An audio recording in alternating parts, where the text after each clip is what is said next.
ሰላም ጤና ይስጥልን የተከበራችሁ ውድ አድማጮቻችን የሰዓቱን ዋና ትኩስ ዜናዎችን ይዘን ቀርበናል። እስከ ዜናዎቹም ፍጻሜ አብራችሁን እንድትቆዩ በአክብሮት እንጋብዛለን። ወደ መጀመሪያ መረጃችን አለፍን።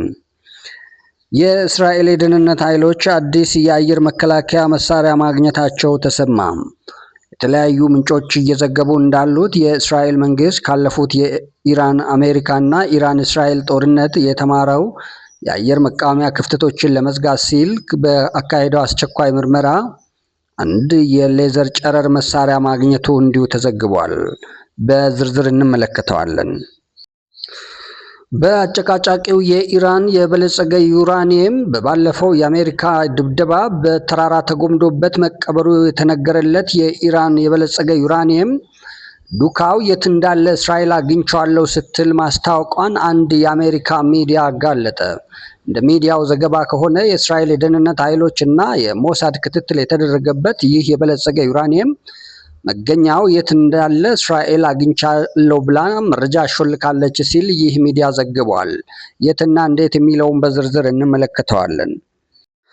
ከሰሞኑ ሲያወዛግብ የቆየው የአሜሪካ የሞቱና የተጎዱ ወታደሮች ቁጥር በአንድ የአሜሪካ የምርመራ ዘገባ ሚዲያ ይፋ ተደርጓል። ይህም ፕሬዝዳንት ዶናልድ ትራምፕንና የመከላከያ ሚኒስትሩን ፒት ሄግሴትን በእጅጉ በአሜሪካን ሕዝብ እንዲተቹ እያደረጋቸው ይገኛል። ይህ ቁጥርም በከፍተኛ ሁኔታ ማሻቀቡ ተዘግቧል። በዝርዝር እንመለከተዋለን። አብራችሁ እንድትቆዩ በአክብሮት እየጋበዝን ወደ መጀመሪያው መረጃችን እናልፋለን። የእስራኤል የደህንነት ኃይሎች አዲስ የአየር መከላከያ የሌዘር ጨረር መሳሪያ መስራታቸው ተሰማ። አጃንስ ፍራንስ ፕሬስ የእስራኤል የደህንነት ኃይሎች ባሾለኩልኝ መረጃ ብሎ ባወጣው ዘገባ እንዳመለከተው የእስራኤል የደህንነት ኃይሎች እና የጠቅላይ ሚኒስትር ቤንጃሚን ኔታንያሁ ለደህንነት ኃይሎቹና ለጦር መሳሪያ አምራች ኩባንያዎች በሰጡት ቀጥተኛ ትዕዛዝ እስራኤል ከባለፈው የኢራን አሜሪካና የኢራን እስራኤል ጦርነት በተማረችው ትምህርት የእስራኤልን የአየር መከላከያ ቀዳዳዎች ለመድፈን ሲባል ከፍተኛ የአየር መቃወሚያ መሳሪያ እንደሚያስፈልጋት ተረድታለች ብለዋል። እኚሁ የእስራኤል የደህንነት ኃይሎችና የሞሳድ አባላት ሹክ ብለውኛል ብሎ ባቀረበው ዘገባ መሰረት እስራኤል ይህንኑ ቀዳዳ ለመድፈን ሲባል የአየር መቃወሚያ በተለይም ከወጪ አንጻርና ፈጣን ከባድ የመከላከል አቅም ያለው መሳሪያ እንዲመሰረት ለደህንነት ኃይሎችና ለኩባንያዎች ትዕዛዝ ተላልፎ እንደነበር በግሎባል ፎከስ ሚዲያ መዘገባችን ይታወሳል። በዚያው መሰረት ኩባንያዎቹና የደህንነት ኃይሎቹ በጋራ በመሆን የሌዘር ጨረር መሳሪያ ሰርተው እንዳቀረቡ ይሁ የአጃንስ ፍራንስ ፕሬስ ዘገባ አመልክቷል። እንደዚህ ዘገባ ከሆነ ባለስልጣናቱና የደህንነት ሹማምንቱ መረጃ አቀብለውኛል ብሎ በዘገበው ዘገባ መሰረት እስራኤል በዋጋም በችሎታና በአየር መተጣጠፍ እንዲሁም የመከላከል አቅሙ ከፍተኛ የሆነ መሳሪያ እንዲመረትና ለወታደሩ እንዲቀርብ ባዘዘችው ትዕዛዝ መሰረት ተመራማሪዎቿ በዚህ አጭር ቀን ወይም በወራት ዕድሜ ውስጥ ይህንን ትልቅ መሳሪያ ሰርተው አቅርበዋል ብለዋል። ይህ መሳሪያ በባለፈው ሳምንት ለፍተሻ የቀረበ ሲሆን በተለይም ኢራን ወደ ሶሪያ ባስወነጨፈችው የሃይፐርሶኒክ ሚሳኤል እስራኤል ጣልቃ በመግባት የሶሪያን አየር ክልል ጥሳ በመግባት በዚህ መሳሪያ መታ አየር ላይ ማንደዷ ይታወሳል። አሶሺየትድ ፕሬስ ይህንን የቪዲዮ ዘገባ ከእስራኤል የደህንነት ኃይሎች ተመልክቻለሁ ብሎ በዘገበው ዘገባ መሰረት ባለፈው ሳምንት ወደ ሶሪያ የተወነጨፈው የኢራን ሃይፐርሶኒክ ሚሳኤል በዚህ የሌዘር መሳሪያ ተመቶ አየር ላይ ነዶ መውረዱን እንዲሁ በዋቢነት ጠቅሷል። የእስራኤል የደህንነት ኃይሎች ይህንን ቀዳዳ መድፈን ያስፈልጋቸው የኢራን የሚሳኤሎች ውርጅብኝና የሰው አልባ ውርጅብኝ በአንዴ ሲመጣባት በከፍተኛ ሁኔታ ወጪዋን ወደ ሰማይ ያናረው ከመሆኑም በላይ ሃይፐርሶኒክ ሚሳኤሎቹ የእስራኤልን የአየር መቃወሚያ በመጣስ ከፍተኛ ጉዳት ማድረሳቸውን ከተገመገመ በኋላ ነው ብለዋል። በዚህ ዘገባ መሰረት በባለፉት 2 እና 3 ወራት የኢራን ሚሳኤሎች በከፍተኛ ሁኔታ ቴልአቪቭን ጨምሮ የተለያዩ የእስራኤል ከተሞች ላይ ከፍተኛ ጉዳትና ውድመት አድርሰዋል። ይህን ለመቀነስና የእስራኤልን የአየር ክልል አስተማማኝ ለማድረግ እስራኤል ይህን መሳሪያ ለመስራት በቅታለች ብለዋል። እንደዚህ ዘገባ ከሆነ እስራኤል አይረን ዶም እና የዳዊት ወንጭፍ የተባሉ ሁለት ተደራራቢ የአየር መቃወሚያ ሲስተሟ በአንድ ጊዜ ሲተኮሱ ከ500 እስከ 1 ሚሊዮን የአሜሪካን ዶላር ወጪ የሚያስወጡ ሲሆን በአሁኑ በዚህ ሌዘር ጨረር መሳሪያ በሚያስገርም ሁኔታ ይህን ወጪ ከ2 ወይም 3 ዶላር በላይ በማይበልጥ ሁኔታ የኢራንን ሃይፐርሶኒክ ሚሳኤል እና የሰው አልባ ድሮኖችን ሰማይ ላይ ቀልቦ ለማውረድ የሚያስችል አቋም ላይ ይገኛል ተብሏል።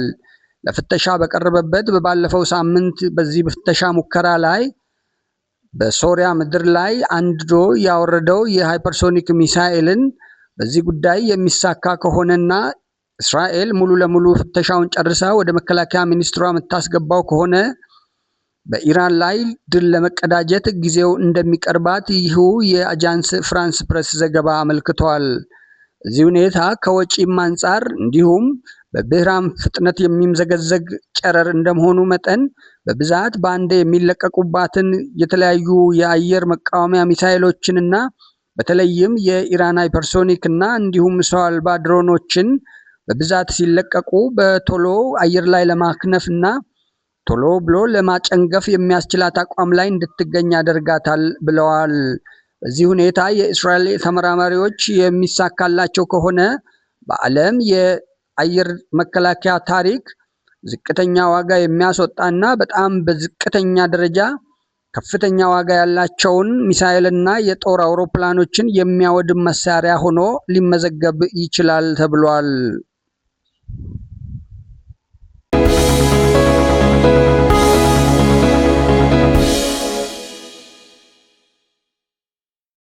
የአሜሪካን ባለስልጣናት ሲያወዛግብ የቆየው የአሜሪካ የተጎዱና የቆሰሉ እንዲሁም የሞቱ ወታደሮች ቁጥር ማወዛገቡን በድጋሜ ቀጥሏል። በትላንትናው ዕለት በሴኔት መካከል ከፍተኛ የሆነ ውዝግብ የቀሰቀሰው ይህ ቁጥር የአሜሪካ የመከላከያ ሚኒስቴር የሚያቀርበው ሪፖርትና እውነታው ለየቅል መሆኑ ተዘግቧል። አሶሺየትድ ፕሬስ በሰራው ዘገባና እንዲሁም ምርመራ ዛሬ ይፋ ያደረገው መረጃ በትክክልም የአሜሪካ ወታደሮች የተጎዱትና የቆሰሉት ስንት እንደሆኑ ደርሼበታለሁ ብሏል። እንደ አሶሺየትድ ፕሬስ ዘገባ ከሆነ የቆሰሉና የሞቱ የአሜሪካ ወታደሮች በአጠቃላይ 500 ናቸው ማለቱ በአሜሪካ ወታደሮችና እንዲሁም የመከላከያ ሚኒስቴር መካከልም ከፍተኛ የመረጃ ክፍተት እንዲፈጠር አድርጓል። በትላንትናው ዕለት የአሜሪካ የመከላከያ ሚኒስቴር ፒት ሄግሴት በሴናተሮቹም ፊት ለፊት ቀርበው እንደተናገሩት የቆሰሉ የሞቱ የአሜሪካ ወታደሮች በአጠቃላይ 100 የማይበልጡ ቢሆንም ነገር ግን የታከሙት ታክመው ወደ አህዳቸው መመለሳቸውን እንደዚሁ መረጃ አቅርበንላቸዋል ብለዋል። ከሴናተሮቹ በተለይም የሪፐብሊካን ሴናተሮች እና የዲሞክራቶች ሴናተሮች በከፍተኛ ሁኔታ የአሜሪካን የመከላከያ ሚኒስቴር እና ፕሬዚደንት ዶናልድ ትራምፕ የአሜሪካን ሕዝብና እንዲሁም የሕዝብ ተወካዮችን እያወናበዱና ትክክለኛ መረጃ ባለማቅረብ ክስ ሊመሰረትባቸው ይገባል እስከ ማለት ደርሷል። ፒት ሄግሴት እንደተናገሩት እኛ እያቀረብን ያለነው ከየአህዱ በሚደርሰን መረጃና አሜሪካ ባላት መረጃና ማስረጃ መሰረት 100 አይበልጡም። እነሱም ከተገቢው ሕክምናና ክትትል ከተደረገላቸው በኋላ ወደ ጣቢያቸው መመለሳቸውንና እንዲሁም የሕክምና ክትትል የሚያስፈልጋቸው ደግሞ ከፍተኛ የሆነ የሕክምና ክትትል እየተደረገላቸው ነው ብለዋል። ይሁንና ይህ የአሶሺየትድ ፕሬስ ዘገባ እንዳመለከተው በተለያዩ የአረብ ሀገራት በተለይም በዮርዳኖስ፣ በባህሬንና በኩዌት የቆሰሉት የአሜሪካን ወታደሮች ቁጥር ከፍተኛ መሆኑና ይህ ቁጥር የአሜሪካውያንን ሕዝብ በእጅጉ የሚያስቆጣ ነው ብለዋል። በተለይም የአሜሪካን የብሔራዊ ውትድርና ታሪክና እንዲሁም የአሜሪካንን ክብር ከማኮም የሚያኮሰምን ከመሆኑም በላይ የፒት ሄግሴት እና የፕሬዝደንት ዶናልድ ትራምፕ አስተዳደር በወታደሮቻችን ላይ የሚደርሰውን የትኛውንም በደል ለህዝቡ ይፋ እያደረገ አለመሆኑ የመረጃ ክህደትን ያስከትላል ብለዋል። ፕሬዝደንት ዶናልድ ትራምፕ በበኩላቸው የተለያዩ ታሪኮችንና የተለያዩ የአሜሪካ ፕሬዝደንቶች ከዚህ በፊት ያካሄዷቸውን ጦርነቶች በመጥቀስ ቁጥሩ ትንሽ ነው፣ ይህ ደግሞ በተለያየ ደረጃ የተከፈለው መስዋዕትነት የአሜሪካ ወታደሮች በስልጠናና ወደ ውትድርና በሚቀላቀሉበት ጊዜ ከሚገቡት ቃል ትንሿና ለክብርት ሀገራቸው የከፈሉት ብሔራዊ መስዋዕትነት ነው ብለዋል። በዚህም የሚቀርበው የወታደሮች ሞት ያን ያህል የሚገርምና የሚካበድ አይደለም ሲሉ የሴናተሮቹን ጥያቄ ለማጣጣል ሞክረዋል። በዚህ መሰረት የፒቴክሴት ለሴናተሮቹ ባቀረቡት የፋይናንስ ሪፖርት እስካሁን የአሜሪካ መንግስት ለዚህ ለኢራን ጦርነት ያወጣው ጠቅላላ ወጪ 37 ቢሊዮን የአሜሪካ ዶላር እንደሆነና ከዚህ በኋላ ለሚደረገው ጦርነት ከፍተኛ የሆነ የበጀት ጭማሪ እንደሚፈልጉ ተናግረዋል።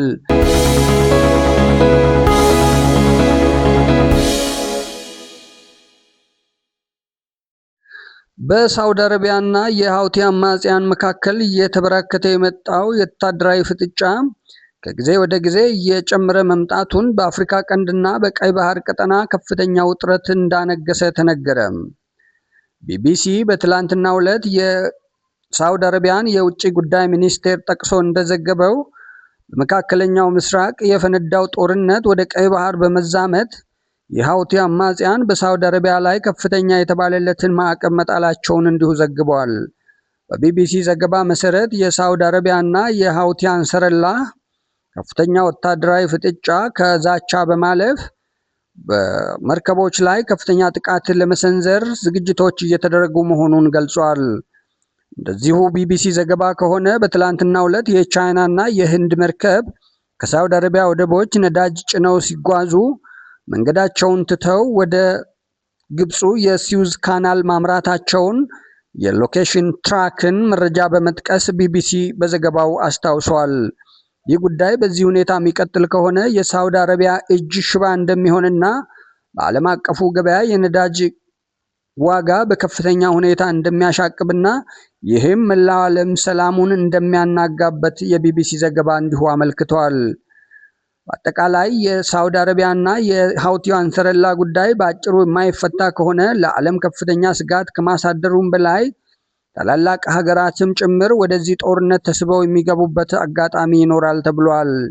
ብሉምበርግ በዘገባው ትላንት ማታ እንደዘገበው የአሜሪካ ፕሬዝደንት ዶናልድ ጄ ትራምፕ የሀውቲ አንሰረላዎች ይህን ጉዳይ እውነት አድርገው ወደ እውነታ የሚቀይሩት ከሆነ ጉዳያቸው ከሳውዲ አረቢያ ሳይሆን ከአሜሪካ ጋር ነው ብለዋል። ፕሬዝደንት ዶናልድ ትራምፕ የሆርሙዝ ወሽመጥ መዘጋቱን ለአሜሪካ ከፍተኛ ብሔራዊ ውርደት እንደሆነ የሚረዱና በዚህ ላይ የሀውቲ አማጽያን የቀይ ባህርን ልሳን የሚዘጉ ከሆነ በዓለም ላይ አሜሪካ በለኮሰችው ጦርነት የዓለም ኢኮኖሚ መናጋትና እንዲሁም በአሜሪካም ጭምር የነዳጅ ዋጋ ወደ ሰማይ እንደሚያሻቅብ ተነግሯል። እንደ ብሉምበርግ ዘገባ ከሆነ ከአሜሪካ በተጨማሪ ቻይና፣ ህንድና ሩሲያም ቢሆኑ ይህን የቀይ ባህር መዘጋትን እንደማይቀበሉና ምናልባትም በሀውቲ ላይ ዘመቻ ሊከፍቱ እንደሚችሉ ጠቋሚ ጉዳይ ነው ተብሏል። የአውሮፓ ህብረትም በሆርሙዝ ጉዳይ ዝምታውን ሰብሮ በቀይ ባህር ጉዳይ ግን በፍጹም ዝምታ እንደማይኖረውና ትዕግስትም እንደማያደርግና የሀውቲ አንሰረላዎች ላይ እርምጃ ሊወስድ እንደሚችል የእንግሊዝ መንግስት አስጠንቅቋል። የእንግሊዝ የውጭ ጉዳይ ሚኒስቴር ዛሬ ማለዳውን ባወጣው መረጃ የቀይ ባህር ልሳን የሚዘጋ ከሆነ መላው አውሮፓ በጋራ ለዚህ ጉዳይ እንደሚቆም ለማሳሰብ እንወዳለን ብለዋል። የተከበራችሁ ውድ ቤተሰቦቻችን ከግሎባል ፎከስ ኢትዮጵያ ጋር ስለቆያችሁ እናመሰግናለን። በቀጣይ በሌሎች ዜና እስክንገናኝ ቸርን ሰንብት።